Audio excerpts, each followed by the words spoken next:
नमस्कार, स्वागत है आपका सेहतनामा में। आपके साथ मैं हूं अभितोष सिंह।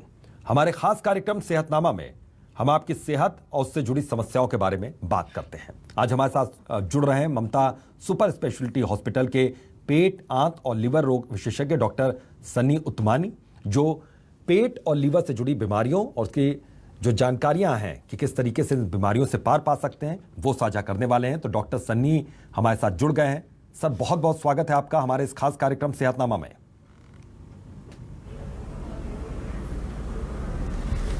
जी नमस्कार, बहुत बहुत धन्यवाद। सर, सबसे पहले मैं ये समझना चाहूँगा कि क्यों ऐसा कहा जाता है कि तमाम बीमारियों की जड़ पेट से जुड़ी होती है। अगर आपका पेट ठीक नहीं है और ये कहा जा सकता है कि कई बीमारियों को ये जन्म देता है, क्या वजह है, क्यों ऐसा कहा जाता है, जरा समझाइए सर ये।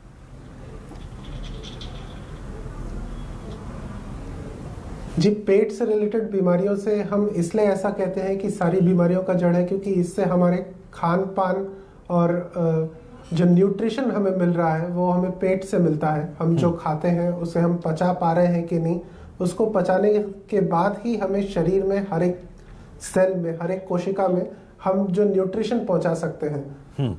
तो अगर वही गड़बड़ होगा तो फिर हमें न्यूट्रिशन ही नहीं मिलेगा, तो पेट से रिलेटेड समस्याओं की वजह से बाकी सारे सिस्टम भी हिल जाएंगे। बिल्कुल सर, यही मैं जानना चाह रहा हूँ कि अब पेट को किस तरीके से हम हेल्दी रखें, किस तरीके से हम स्वस्थ रख सकते हैं। अपनी जो हमारी डेली का जो खान पान है, जो हमारी दिनचर्या है, उसमें किन चीज़ों को हम शामिल करें, किन चीज़ों को हम बाहर करें ताकि हमारा पेट ठीक रहे।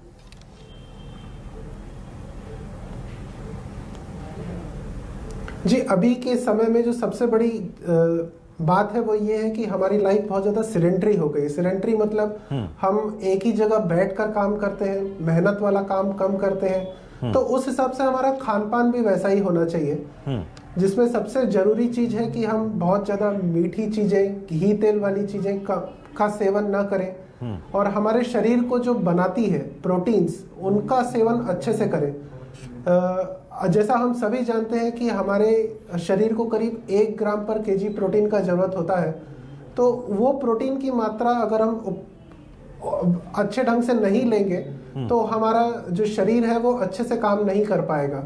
और इसी के साथ अगर हम घी तेल वाली चीजें, तली हुई चीजें, मीठी चीजों का सेवन करेंगे तो वो हमारे शरीर में जाके वसा का रूप लेगा, जो जाके अन्य बीमारियों का बिल्कुल, तो वो जाके अन्य बीमारियों को लीड करेगा। जैसे हार्ट की बीमारियां हैं, जो कोलेस्ट्रॉल संबंधित बीमारियां हैं, मोटापा है, फैटी लिवर है। अभी के समय में हम देखते हैं करीब 60 से 70% मरीजों को फैटी लिवर होता है, जो आगे चल के लिवर को कमजोर कर सकता है। उससे लिवर सिरोसिस हो सकता है, जिसके बहुत सारे बहुत भयभीत करने वाले सिम्टम्स आ सकते हैं, जैसे खून की उल्टी होना, पेट में पानी भर जाना, लिवर पूरी तरीके से खराब होने की वजह से बेहोशी आना, जिसे हम हेपेटिक एनकेफेलोपैथी कहते हैं। तो ये सारी समस्याओं से बचने के लिए हमारा खान पान जो है वो संयमित हो। हम रोज कुछ एक्सरसाइज वाला चीज करें, जैसे पैदल चलना है, साइकिलिंग है, जॉगिंग है, स्विमिंग है। अगर हम ये सारी चीजों का ध्यान दें तो हम अपने आप को सेहतमंद रख सकते हैं। बिल्कुल, जैसे आपने कहा कि साइकिलिंग कर सकते हैं या फिर वॉक कर सकते हैं, क्योंकि इसमें बहुत ज़्यादा शुरुआत में मेहनत भी बहुत नहीं लगती। तो इसके लिए कितना टाइम ड्यूरेशन रखना चाहिए सर कि ये सेहत भी आपकी ठीक रहे, पेट भी आपका ठीक रहे और तमाम बीमारियों से भी बच सकें?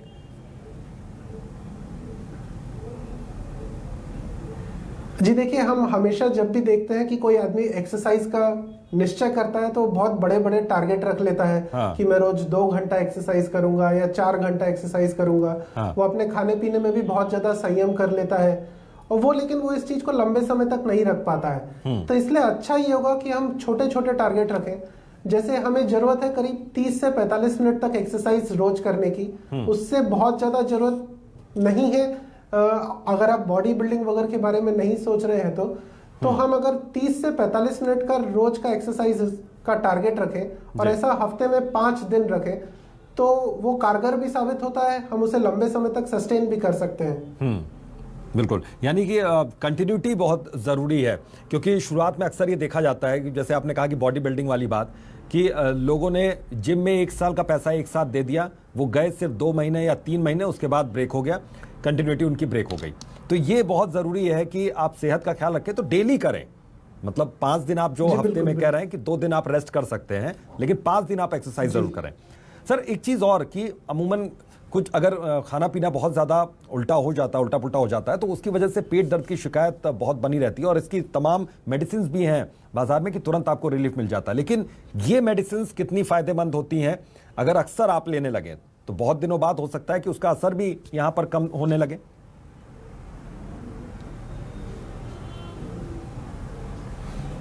जी दोनों बातें हैं। एक तो पहली बात यह है कि हमें कोई भी दवा का सेवन बिना प्रिस्क्रिप्शन के बहुत लंबे समय तक नहीं लेना चाहिए, क्योंकि हर दवा का अपना एक साइड इफेक्ट है। हाँ। वो आपके शरीर में बहुत सारे ऐसे बदलाव ला सकती है जो आपको आगे चल के नुकसानदेह करे। जैसे जो अमूमन हम गैस की दवा खाते रहते हैं, जिसे हम पेंटाप्रोजोल या ओमेज या इस नाम से लेते रहते हैं, उससे हमारे शरीर में आंत में जो नॉर्मल बैक्टीरिया है वो हट जाते हैं, और उनके बदले जो पैथोजेनिक बैक्टीरिया हैं जो हमें रोग पैदा कर सकते हैं वो आ जाते हैं। तो इसलिए लंबे समय तक कोई भी दवा का सेवन अपनी मर्जी से बिना प्रिस्क्रिप्शन के न लें। और दूसरी बात यह है कि जब भी हम लंबे समय तक कोई भी दवा का सेवन करते हैं तो उसका असर भी धीरे धीरे कम हो जाता है।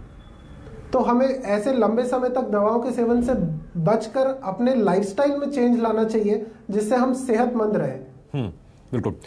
बहुत से लोग हैं सर जिन्होंने अगर सुबह ब्रेकफास्ट ठीक ढंग से नहीं किया है तो दोपहर के बाद से सिरदर्द की शिकायत आने लगती है, और ये भी पेट से ही जुड़ी समस्या है। लोग कहते हैं कि गैस बनने लगी और इस वजह से वो सिर में चढ़ रहे और सिरदर्द की शिकायत होती है। क्या ऐसा अक्सर देखने में आता है कि ब्रेकफास्ट आप अगर स्किप करते हैं तो मुश्किलें बढ़ जाती हैं?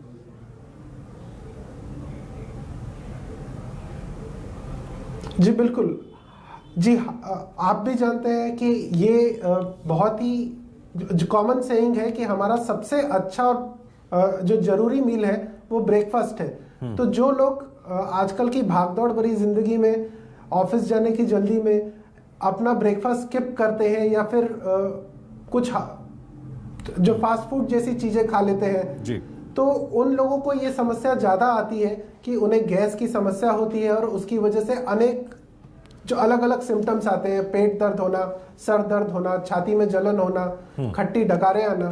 तो इन सब चीजों से बचने के लिए ये बहुत जरूरी है कि हम अपने पहले मील पर अच्छे से ध्यान दें और अच्छा सेहतमंद नाश्ता करें, जिसमें अंकुरित अनाज हो, जो रोटी और सब्जी हो या पराठा हो, दही का हो, या कुछ ताजा फल या उसके रसों का सेवन करें। तो उससे हमें अच्छा एक हेल्दी ब्रेकफास्ट मिलेगा, तो हमारा जो दिन भर की जो एनर्जी है वो भी बनी रहेगी जी। और इसके साथ साथ जो हमारे शरीर में स्फूर्ति भी बनी रहेगी। बिल्कुल। ये भी कहा जाता है सर कि रात में सोने से कुछ घंटे पहले आपको अपना डिनर कर लेना चाहिए। तो मैं ये समझना चाह रहा हूं कि वो सही समय क्या होता है। अगर आप रात में 10 बजे अगर सो रहे हैं, या फिर अगर आप 9 बजे या 11 बजे अगर सो रहे हैं, तो कितने बजे आप अपना डिनर पूरा कर लें, और उसके बाद सोने से पहले लोग कहते हैं कि आप 1 गिलास दूध पीकर सोइए तो शायद पेट ठीक रहता है। क्या ये बात सही है?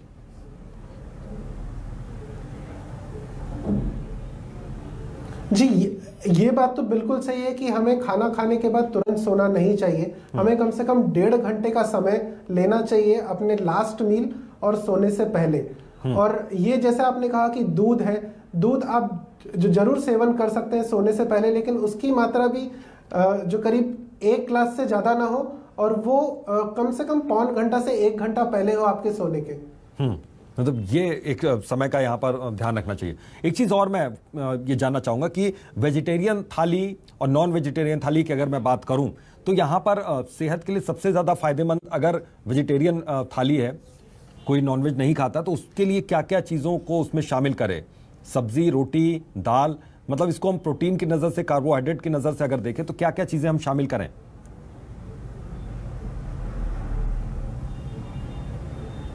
जी प्रोटीन का सबसे अच्छा सोर्स नॉनवेज में तो हम सभी जानते हैं अंडा है, मछली है, चिकन है। लेकिन ये एक भ्रांति है कि वेज खाने में अच्छा प्रोटीन का मात्रा नहीं होता, ऐसा बिल्कुल नहीं है। हमें दूध और दूध से बने पदार्थों से बहुत अच्छी मात्रा में प्रोटीन मिल सकता है। 1 लीटर दूध में करीब करीब 20 ग्राम तक प्रोटीन होता है। तो दूध या दूध से बने पदार्थ हैं, दाल है, सोयाबीन है, जो बहुत ही सस्ता आइटम होता है सत्तू, उसका सेवन करिए। जो अनेक प्रकार की दालें हैं उसे खाइए, और जो पनीर है, छेना है, इन सब का उपयोग से भी हमें जो हमारी डेली रिक्वायरमेंट ऑफ प्रोटीन है वो हमें मिल सकती है, खासकर उन लोगों को जो बिल्कुल भी नॉनवेज या अंडा भी नहीं खाते। बिल्कुल सर, लीवर की अगर हम बात करें, ये तो बात हो गई पेट की, अगर हम लीवर की बात करें तो लीवर की सेहत का हम कैसे ख्याल रख सकते हैं? क्योंकि कुछ मेडिसिन होती हैं और कहते हैं लोग अमूमन कि आप इन मेडिसिन को कभी कभी खा लिया कीजिए, आपकी लीवर की सेहत बनी रहती है। क्या इसमें असलियत क्या है, ये थोड़ा सा समझाइए।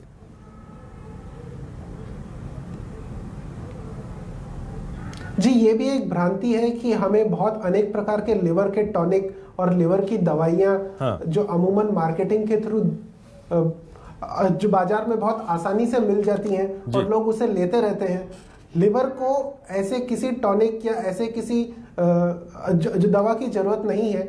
लिवर अपने आप में सक्षम है अपनी देखभाल करने का। उसके लिए जरूरी सिर्फ एक ही पार्ट है कि आप उसे अच्छा खाना खिलाएं, उसके ऊपर टॉक्सिन्स का जो दबाव है वो कम करे।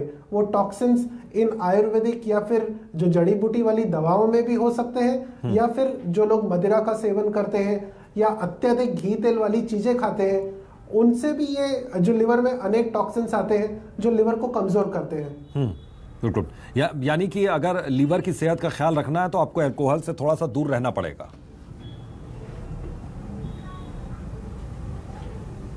जी बिल्कुल बिल्कुल, और घी तेल और मीठी चीजों से भी, मैंने जैसा स्टार्टिंग में भी बताया कि आजकल की एक बड़ी समस्या है 60 से 70% लोगों में फैटी लिवर करके। वो फैटी लिवर आगे चल के सिरोसिस तक में जा सकती है और उसकी वजह से खून की उल्टी होना, पेट में पानी भरना, लिवर का कैंसर होना, ये सारी समस्याएं भी आ सकती है। तो जितना नुकसान हमें अल्कोहल पहुंचा रहा है उतना ही नुकसान हमें ये घी तेल और जो मीठी चीजें भी पहुंचा रही हैं। यानी कि अब समय रहते ही मीठी चीज़ों का सेवन आप कम से कम कर दीजिए। अच्छा, एक चीज़ मैं और समझना चाहूँगा, मीठी चीज़ों का यहाँ पर जिक्र हुआ कि शक्कर की बजाय अब लोग गुड़ भी ज़्यादा प्रेफर कर रहे हैं। अगर चाय भी बना रहे हैं तो हो सकता है कि गुड़ वो थोड़ा सा डाल के, तो गुड़ कितना ठीक रहता है? अगर शक्कर को हम एकदम ही हटाना चाहें तो गुड़ को हम हर चीज़ में इस्तेमाल करें तो क्या ठीक रहेगा, या फिर उसको भी हम कम कर सकते हैं?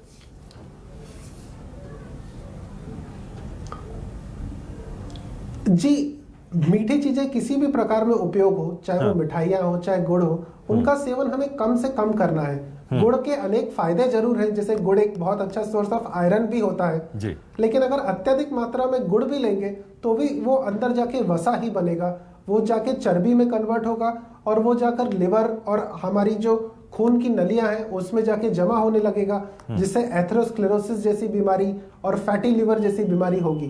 तो रिप्लेसमेंट के तौर में गुड़ अच्छा जरूर है, लेकिन वो भी एक कंट्रोल मात्रा में ही होना चाहिए। बिल्कुल, यानी कि समय रहते ही आप इसका सेवन जितना कम कर दीजिए, कम से कम कर दीजिए, तो वो आपकी सेहत के लिए फायदेमंद है, शक्कर हो या गुड़ हो। जी बिल्कुल सर, एक चीज मैं और समझना चाहूंगा, जिन्हें मीठा खाने का शौक है मैं तो उन्हें कहूंगा कि वो दूध से बने जो पदार्थ है, क्योंकि जी जी जी जी सर, अपनी बात पूरी कीजिए। जी, वो दूध से बने पदार्थ जैसे छेना है उसका उपयोग करें, जिससे दूध के में क्योंकि अपनी एक मिठास भी होती है, तो वो उससे एक जो उनका मीठे का शौक है वो भी पूरा हो जाएगा और प्रोटीन की मात्रा भी मिलेगी। बिल्कुल, प्रोटीन भी मिल जाएगा और मीठे का शौक भी पूरा हो जाएगा। ये जो मार्केट में शुगर फ्री कहकर चीज़ें बिकती हैं, या फिर जो कोल्ड ड्रिंक्स हैं उसको कहा जाता है कि जीरो शुगर इसमें है, वो कितना ट्रस्टी है, उस पर कितना हम ट्रस्ट कर सकते हैं?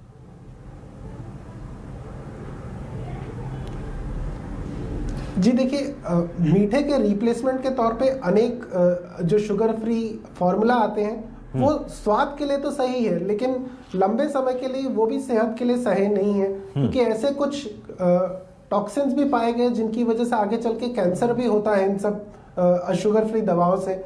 और जो 0% वाले जो कार्बोनेटेड ड्रिंक्स है वो सब में भी आखिर एक्स्ट्रा कैलोरीज तो हम ले ही रहे हैं, तो वो एक्स्ट्रा कैलोरीज अंदर जाके हमें नुकसान ही पहुंचाएगी, फायदा कुछ नहीं देगी। तो वो स्वाद के लिए भले अच्छे लगे लेकिन सेहत के लिए अच्छे नहीं है। बिल्कुल सर, एक चीज और बहुत ज्यादा कॉमन होती है लोगों की कि पेट में दर्द की शिकायत जो रहती है लोगों की, लोग कहते हैं कि मैं पेट का रोगी हूं, मैं शुरू से पेट का रोगी रहा हूं, इसके पीछे की वजह क्या रहती है? लोगों को कैसे लगता है, कैसे महसूस होता है कि वो पेट के रोगी हैं और उनको हमेशा कुछ न कुछ पेट से जुड़ी समस्याएं लगी ही रहती हैं?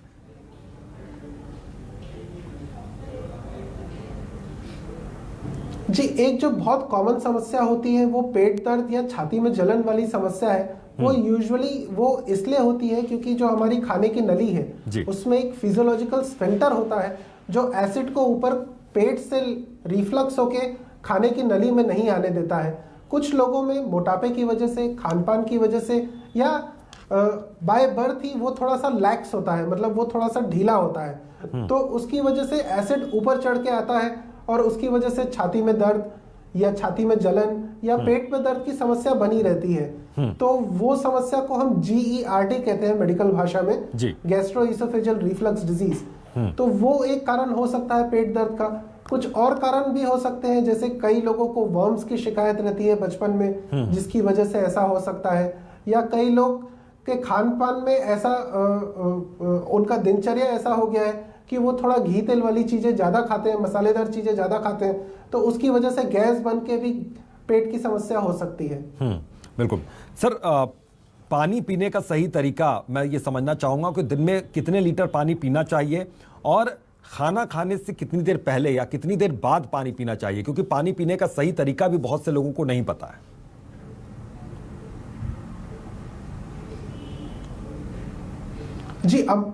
जी, अमूमन आपने ये बहुत लोगों से सुना होगा कि मैं सुबह उठ के 1 लीटर पानी पी लेता हूं या मैं 1.5 लीटर पानी पी लेता हूं। ये कोई सही तरीका नहीं है। हमारे शरीर को दिन भर में करीब 2.5 से 3 लीटर पानी की जरूरत है। तो उस जरूरत को मतलब करीब 10 गिलास पानी के आसपास हमारा दिन भर में जो सेवन होना चाहिए, और वो थोड़े थोड़े अंतराल में होना चाहिए। एक साथ अत्यधिक पानी पीना भी सेहत के लिए कोई बहुत ज्यादा फायदेमंद नहीं है। और जैसा आपने पूछा खाना खाने के कितनी देर बाद पानी पीना चाहिए, तो जो हमारा एसिड बन रहा है खाने को पचाने के लिए, अगर उसे हम डाइल्यूट कर देते हैं तुरंत खाना खाने के बाद पानी पीने से, तो हमारी पाचन की जो प्रक्रिया है वो थोड़ी स्लो हो जाती है और उसमें जो गड़बड़ी आ जाती है। इसलिए अच्छा ये होगा कि कम से कम खाना खाने के 1 घंटे बाद पानी पिए। यानी कि तुरंत पानी न पिए, और जो बातें पहले से कही जाती रही एकदम सही भी है प्रैक्टिकली यहाँ पर। यानी कि मुश्किलें पेट की जो हैं वो अपने हाथ में है कि आप पेट को किस तरीके से ठीक रख सकते हैं। सर, एक चीज़ मैं और समझना चाहूँगा, और दर्शकों के लिहाज से भी, उनकी जानकारी के लिहाज से, कि वो कौन कौन से फल हैं जो पेट के लिए बहुत ज़्यादा फायदेमंद है, जिनका सेवन आप कीजिए और पेट की तमाम समस्याओं से आप की दूरी बन जाएगी।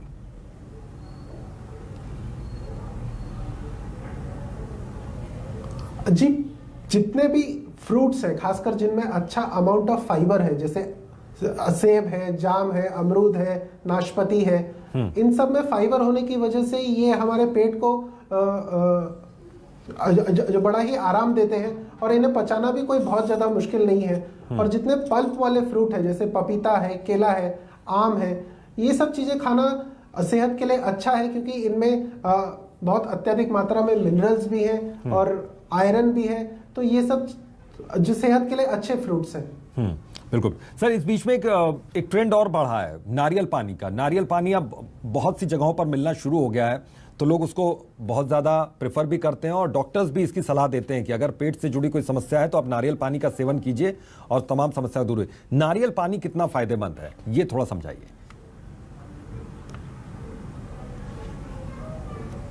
जी बिल्कुल, नारियल पानी सेहत के लिए बहुत अच्छा है, क्योंकि नारियल में अपने आप में बहुत सारे ऐसे मिनरल्स हैं जो हमें जो नेचुरली नारियल के थ्रू मिल जाते हैं। तो उस नारियल पानी का सेवन करने से हमें वो मिनरल, जैसे हम मिनरल वाटर के लिए बार बार बोलते हैं मिनरल वाटर, ये तो natural source of mineral water है, तो इसे ही लेना सबसे ज्यादा फायदेमंद होगा।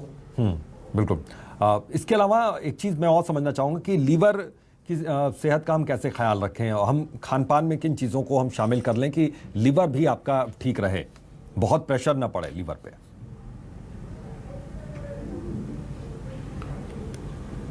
जी, लीवर के लिए जो सबसे जरूरी चीज है, जैसा मैंने आपको स्टार्टिंग में भी बताया, प्रोटीन का सेवन। 1 ग्राम पर केजी के आसपास प्रोटीन हमारे शरीर को मिलना चाहिए, जिससे लीवर जो है सेहतमंद रहे। और जो फैटी लिवर से बचने के लिए मीठी चीज़ों का सेवन कम करें और घी तेल तली हुई चीज़ों का सेवन कम करें। एक साथ भरपेट पूरा खाना नहीं खा के थोड़ा थोड़ा करके बार बार खाएं। इससे भी जो हमारे लिवर को एक अच्छा सोर्स ऑफ न्यूट्रिएंट मिलता है जिससे वो सेहतमंद रहता है। बिल्कुल, ये बहुत अहम बात आपने बताई, क्योंकि अक्सर क्या होता है कि लोगों को जितनी भूख लगी होती है उस भूख से एक रोटी वो ज्यादा खा लेते हैं, बल्कि कहा यह जाता है कि एक रोटी कम खाइए, और आपने भी वही बात कही। क्या मैं सही हूं यहां पर?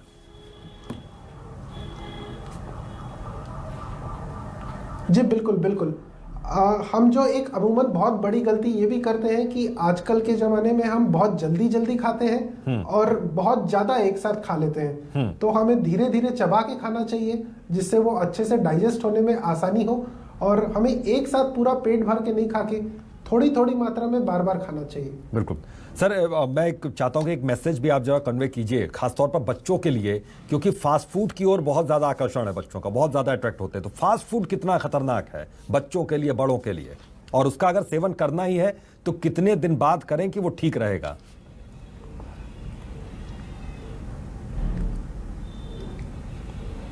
जी देखिए, ऐसा है कि जैसा मैंने आपको बताया, फैटी लिवर अब सिर्फ एडल्ट्स की समस्या नहीं है, वो बच्चों में भी शुरू हो गई है, और वो एज अर्ली एज 6 साल की उम्र से भी जो बच्चों में फैटी लिवर पाया गया है। इसका जो एक बहुत बड़ा कारण है वो ये है कि आजकल के बच्चे चिप्स, पिज़्ज़ा, बर्गर, यही सब चीज़ें खाना ज़्यादा पसंद करते हैं, चाउमीन, इसके अलावा कोल्ड ड्रिंक पीना, आइसक्रीम खाना। उन्हें हरी सब्जियां और प्रोटीन वाली चीज़ें, दाल है, अंडा है, दूध है, इन सब से एक प्रकार से एलर्जी सी हो गई है। तो वो उनकी सेहत के लिए बिल्कुल अच्छा नहीं है। वो सब चीज़ों का सेवन न करके उन्हें दूध, दही, पनीर, अंडा, सोयाबीन, दाल, ये सब चीज़ों का सेवन करना चाहिए। और जो दूसरा एक बड़ा प्रॉब्लम है वो है हमारा मोबाइल फ़ोन। बच्चे आजकल खेलने कूदने के बजाय वीडियो गेम और मोबाइल गेम्स में ही लगे रहते हैं, जिसकी वजह से उनकी लाइफ इस अर्ली उम्र में ही, मतलब अर्ली एज से ही जो सिडेंटरी हो गई है, जिसमें खेल कूद का अभाव है और सिर्फ बैठे बैठे काम करना या खेलना और बस यही सब फालतू खाने खाना है। बिल्कुल, यही मुश्किल है। सर, बहुत बहुत शुक्रिया अपना कीमती वक्त देने के लिए और तमाम अहम जानकारियां जो आपने साझा की। उम्मीद करते हैं कि दर्शकों को बहुत सी जानकारियां आज यहां पर मिली होंगी। तो आज सेहतनामा में बस इतना ही। दीजिए इजाजत, नमस्कार।